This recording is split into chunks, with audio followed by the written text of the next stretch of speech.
السلام علیکم ورحمۃ اللہ وبرکاتہ۔ الحمد للہ رب العالمین والصلاة والسلام علی رسولہ الامین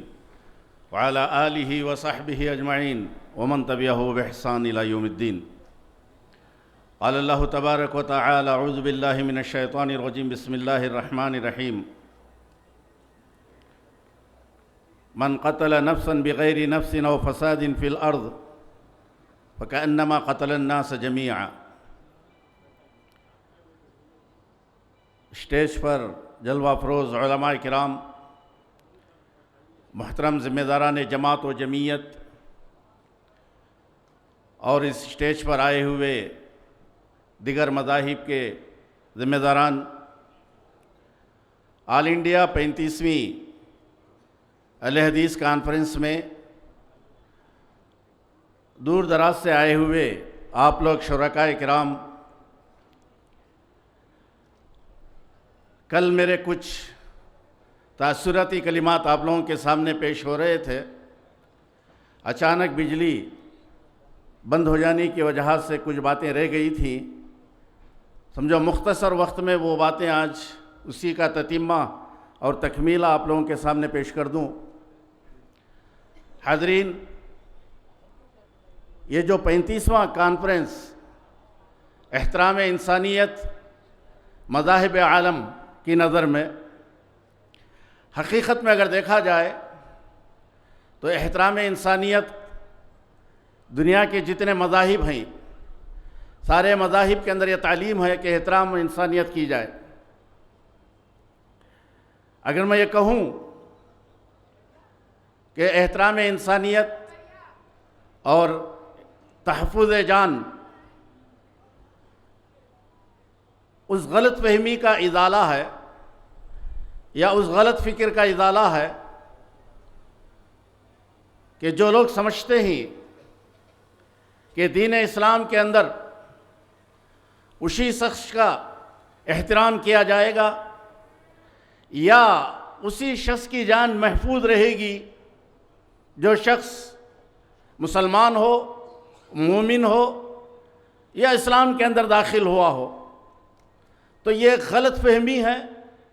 اور یہ غلط نظریہ ہے، کیونکہ دین اسلام دنیا کی ساری انسانیت کی احترام کا ہمیں تعلیم دیتا ہے۔ دنیا کی ساری انسانیت کی جان کی حفاظت کے تعلق سے، اس کے مال کی حفاظت کے تعلق سے، اس کی عزت و آبرو کی حفاظت کے تعلق سے، یہاں تک کہا گیا کہ اگر دشمن بھی تمہارے سامنے مجبور اور لاچار، بے کس و بے بس ہو کر ہتھیار ڈال دے، جس کی نگاہیں جان بچائی کی نگاہوں سے ترس رہا ہو،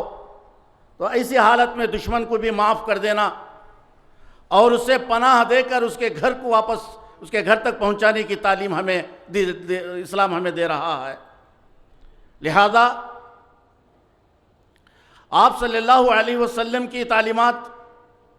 کہ جہاں ایک انسان کے احترام کے تعلق سے، چاہے وہ مرد ہو، چاہے عورت، چاہے بچہ ہو یا چاہے بوڑھا ہو، چاہے غریب ہو یا مالدار ہو، چاہے وہ غلام ہو یا آزاد ہو، تو بہرحال کوئی بھی ہو، لیکن انسان کے یہ احترام اور اس کی جان و مال، اس کی عزت، اس کی آبرو، اس کا مقام، اس کا مرتبہ، اس کی حیثیت، یہ اسلام کی تعلیم ہمیں دیتا ہے کہ اس کا پاس و لحاظ کیا جائے۔ یہاں تک کہ پیارے نبی محمد مصطفیٰ صلی اللہ علیہ وسلم کے ایک حدیث مبارکہ کہ اگر کوئی ذمی کا قتل اگر کوئی مسلمان کر دے، من قتل معاہدن، کہ کسی معاہد یا ذمی کا بھی اگر کوئی قتل کر دے، تو پیارے نبی صلی اللہ علیہ وسلم فرماتے ہیں کہ اس قاتل کو کل قیامت کے دن جنت کی خوشبو تک اسے میسر نہیں ہوگی، جس خوشبو کے تعلق سے پیارے نبی نے کہا کہ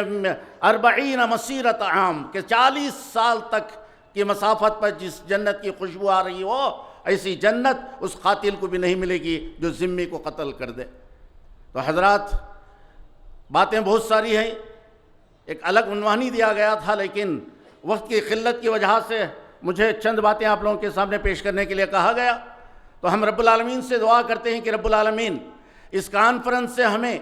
استفادہ کرنے اور لوگوں کے درمیان